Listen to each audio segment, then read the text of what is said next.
तर ठाण्याच्या जांभळी नाका मार्केटमध्ये रस्त्यावरील पाण्यात मका धुतल्याचा व्हिडिओ व्हायरल झालाय। स्वच्छ पाण्यामध्ये मक्याची कणसं धुणाऱ्या विक्रेत्याला मनसेनं चोप दिलाय।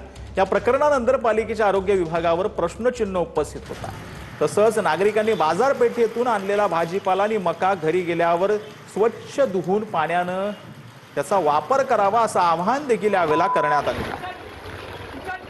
तर ही दोन दृश्य आपण पाहतो आहोत। अस्वच्छ पाण्यामध्ये एका बाजूला मका धुतानाचा व्हिडिओ व्हायरल झाला आणि त्यानंतर मनसेकडनं या फळ विक्रेत्याला मारहाण करण्यात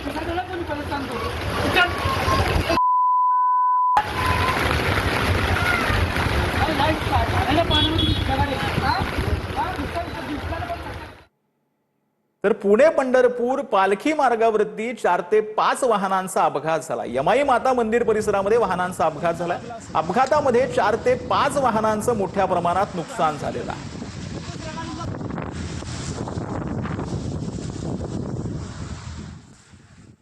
तर सुप्रिया सुळेंकडून दौंडच्या उपजिल्हा रुग्णालयाची पाहणी करण्यात आली। सुप्रिया सुळेंनी बांधकाम विभागावर ताशेरे ओढलेत। लवकरात लवकर बांधकाम पूर्ण करण्याचा सुप्रिया सुळेंनी इशारा दिलेला आहे। बांधकाम लवकर पूर्ण न झाल्यास आंदोलन करू सुप्रिया सुळेंनी हा इशारा दिला।